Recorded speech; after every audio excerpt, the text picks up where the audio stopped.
Hi babies, welcome to Monday's episode, and on this week's episode we are going to talk about kissing, and more so how to kiss. And it's gonna be a nice and short and sweet episode because I've been getting a lot of comments that I'm a fucking rambler. Well, newsflash bitches, that's my fucking personality, and I have ADHD, and I'm gonna ramble all I want, but on this week's episode I'm not going to, so let's get fucking started, okay?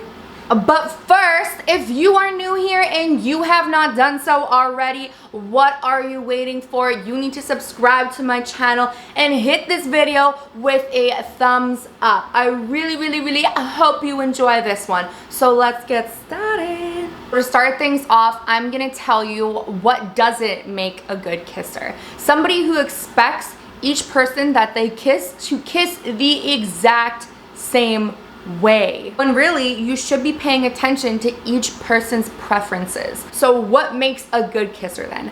A good kisser is a good listener, and listening with vocalization and with body language. So reading your person's type of language. Now, despite what you see in movies and everything, your first kiss with somebody might not actually be fireworks. In fact, it might be a lot of mapping out what their preferences are. So if you're the more flexible person, or you believe that you are the more flexible person, sometimes it's easier to cave in to the way that they kiss and mold yourself around them. And that's why it's really important for us to pay attention to body language and to pay attention to what they are saying if they're expressing their needs vocally.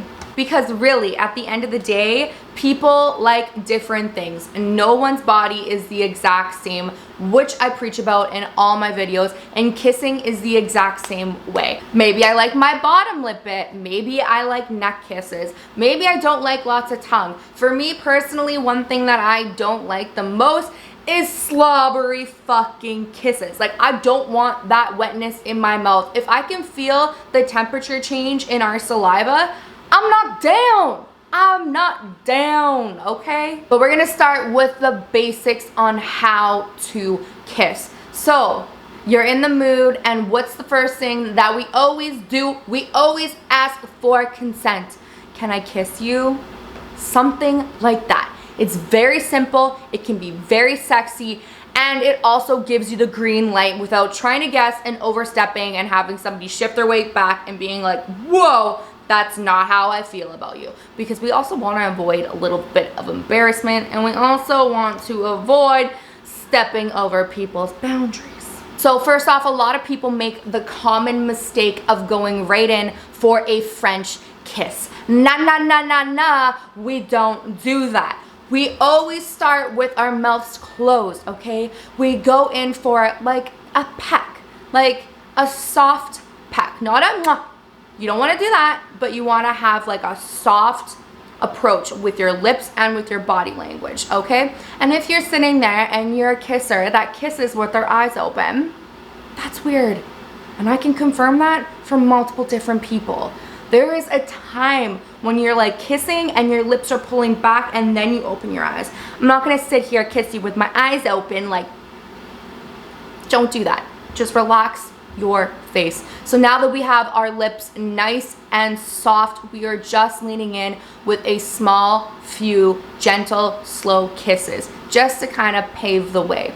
Now when you're in this step, you also can figure out whether you're a top kisser or you're a bottom lip kisser. For me personally, I like to switch it up. My boyfriend, he likes being on the bottom lip. In these first moments when you are kissing the person, you are paying attention to their body language, whether they're leaning in or whether they're leaning back. Maybe they just wanted one. Maybe they changed their mind. Or maybe you can feel the tension rising and it getting more heated and more spicy. And if it's getting spicy, this is when we branch into our French kissing. Now, this is where most people struggle, is when the tongue comes into play. So I want you to never forget that when you start to use your tongue is a very strong muscle. You want to be relaxed. You don't want your tongue to be all jabby. Think about your tongue doing like a dance more so. You want to be able to finesse that person, right? So you're not going to be stabbing it in and out, in and out. You're not going to be doing tongue tricks on the inside of that person's mouth. You are slowly going to be almost like you're teasing. So you'd be entering your tongue to their tongue, your tongues would touch, and then you would retract and go into maybe more of a slow sensual kiss where your lips touch and you pull like apart slowly, one being on the top, one being on the bottom, right? So we're not going to go jabbity jab jab, fucking get in, get out right quick. No, we are going to do this and finesse these mofos, okay? Now you're not gonna take your whole tongue and go like,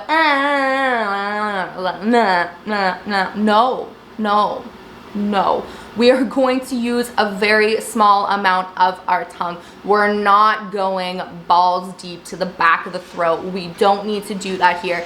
We are learning how to kiss, and we are learning how to kiss our new partner. Okay, so everything is slow. Everything is a learning experience. You're gathering your information, you're getting all your data, and you're bringing it in so that you guys can have fireworks kisses the next time you kiss. Now feel free to let your hands wander, okay? But you want to start off slow. So maybe your hands are going to be on their face or on their sides, or you're going to be engaged and wrapped into their body. Your hands could be on their lower waist. If you feel like it's getting amplified really fast and you did your consent and la-di-da-di-da-da, you can feel free to start touching their erogenous zones by your breast, maybe your butt, maybe the nape of your neck, and kind of go from there. Now your French kissing isn't gonna be consistently hard French kissing. Remember, you're going to be mixing it up with just regular kissing with sensual kissing, and then we are going to mix in a couple different types of kisses, which is leading to our next topic, neck and ear kisses. So like I just stated, when you are making out with somebody, it's nice to have a little bit of variety. So we're going to move to the neck. Lots of people like those little neck kisses. It gives them goosebumps and tickles. Sometimes you can lick their neck and give it a little blow, so you're playing with a little bit of temperature play. And others might like little nibbles. Now, I'm not a hickey fan, and nor is my boyfriend, but I have met people that are definitely fans of hickeys. So if you guys discussed this prior, then feel free to do that too. And this is exactly why communication is super, super important, because if I got a hickey, I'd be right fucking pissed. I'd be like, this is like not appropriate for my job. I can't have hickeys on my neck, nor do I really want them, because that doesn't align with me, and that's just not my thing. And that is totally fine if it is for you, just not for me.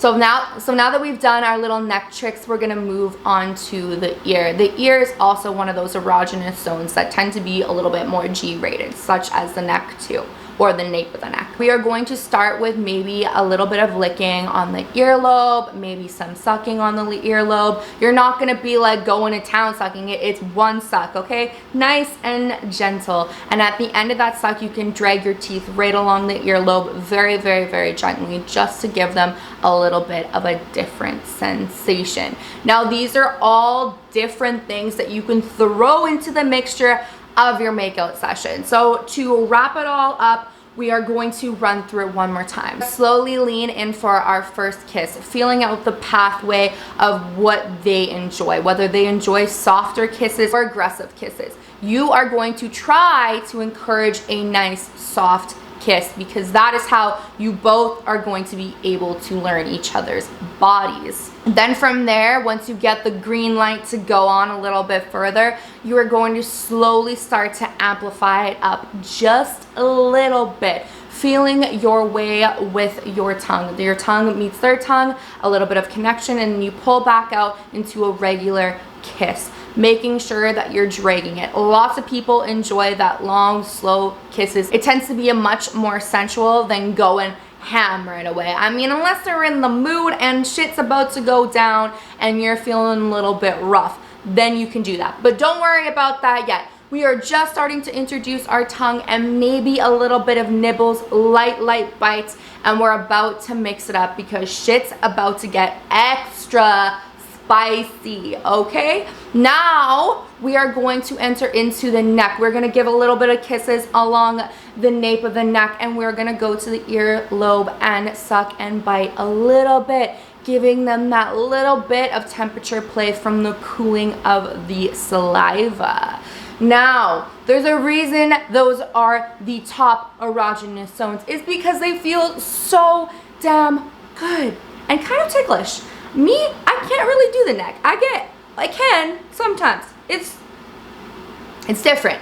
It's different. I really like it, and then other times I can't hold my shit together. I just want to laugh a lot. So every day is totally different, which is awesome to have an adaptive partner for that. Now that we've picked things up and we're in our full makeout session, our hands are gonna start to wander. We're gonna embrace them, hold them closer, maybe touch some more of those erogenous zones, our chest, our inner thighs, our low back, anything like that, making our makeout session prime and really good. And this is my last recommendation to you, is to keep your saliva to a minimum. We are not trying to drink each other's spit right now. That's not what's happening. We are just trying to get freaking spicy. We're trying to turn each other on, and we're trying to learn the art of our mouths, right? Because kissing is so important in relationships. It is one of the fundamentals of communication. I do believe so. So if you guys learned something from this video, please give it a thumbs up and feel free to drop in the comment section below and say hello. I've also linked down all my socials below. So I got my OnlyFans, I got my TikTok that I don't really use, but I mean, you can follow me on there because I'm gonna start using it maybe again.